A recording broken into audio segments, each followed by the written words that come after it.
Horror कहानियां थी। कौन थी वो? मैं 8 महीने की प्रेग्नेंट थी और अपनी डिलीवरी के लिए अपने मायके गई थी।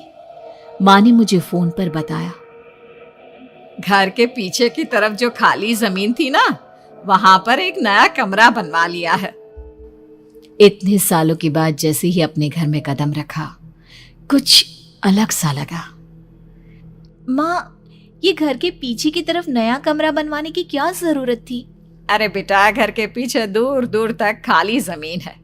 तेरे पापा को कई दिनों से लग रहा था कि यहाँ पर एक कमरा बनवा लेंगे तो ताजा हवा मिल जाया करेगी। अब तो ये सब छोड़ और चल जल्दी से दूध पी ले। माँ, मैं थोड़ी देर में पी लूंगी, आप सो जाओ। मैंने दूध का गिलास उठाकर उस खिड़की में रख दिया।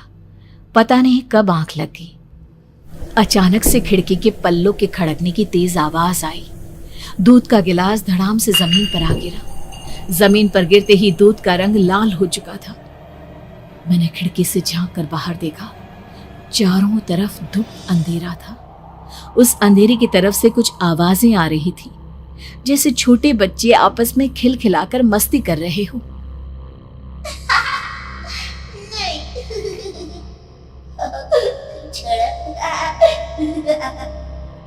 इतनी रात को इतने घनघोर अंधेरे में बच्चों की आवाज कैसे आ रही है? घड़ी में वक्त देखा तो ठीक 12 बजे थे। देखकर मैं सन्न रह गई।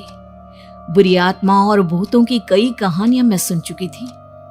वक्त भी कुछ ऐसा ही था। ऊपर से मैं प्रेग्नेंट।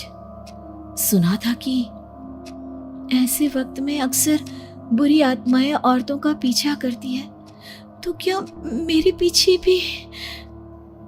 पसीने से तरबतर बड़ी मुश्किल से, जैसे कांपते हाथों से मैंने उस खिड़की को बंद किया। जल्दी से जल्दी उस कमरे से बाहर निकलकर माँ के पास जाने के बारे में सोचा, लेकिन जैसे ही दरवाजे की तरफ पलटी, लगा कोई साया हवा की स्पीड से दरवाजे के सामने से गुजर गया। मेरे गले में अटक कर रह गई। मैं जोर से चीख कर माँ को बुलाना चाहती थी, लेकिन वो आवाज खुद मेरे कानों तक नहीं पहुंच पा रही थी। तो माँ तक कैसे पहुंचती? खिड़की के पल्ले एक बार फिर तेज हवा के झोंके से धड़ाम करके खुल गया और पूरी ताकत से मैं चीख पड़ी। जानती थी मेरी चीख की आवाज सुनकर कुछ ही सेकंड में माँ वहां पहुंच जाएगी, लेकिन ऐसा कुछ हुआ ही नहीं। मेरा कलेजा डर के मारे फटा जा रहा था। आखिर माँ ने मेरी आवाज क्यों नहीं सुनी?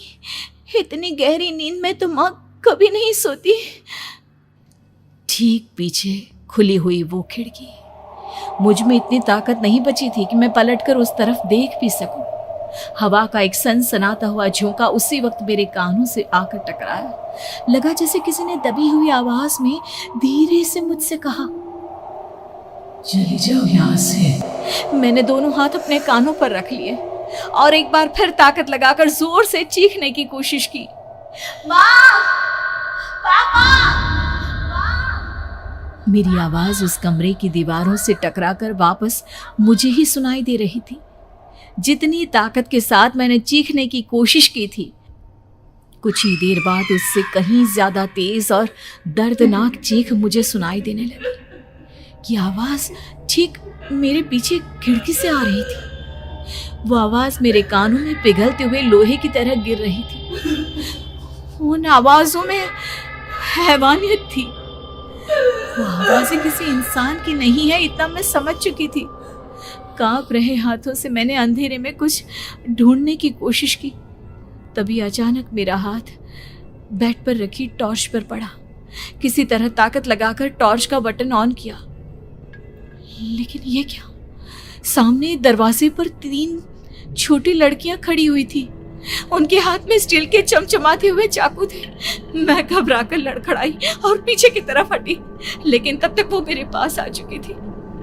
उनकी गर्दन टेढ़ी थी और उनके हाथों के वो चाकू मेरे पेट को निशाना बनाने को तैयार।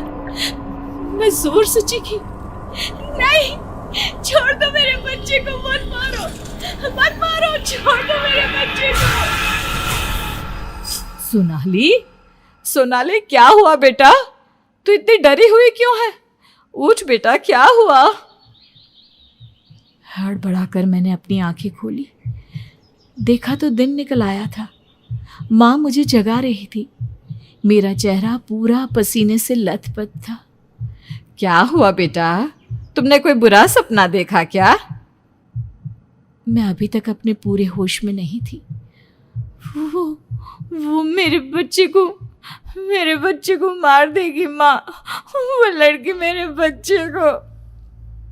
मैंने घबराकर अपने पेट को छुआ। सब कुछ ठीक था। और वो दूध जो रात को यहाँ पर गिर गया था, उसका रंग लाल हो गया था। माँ ने हंसते हुए दूध का गिलास मुझे दिखाया।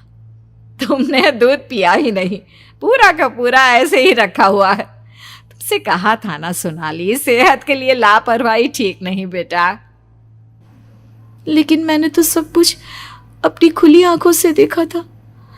ये सपना कैसे हो सकता है?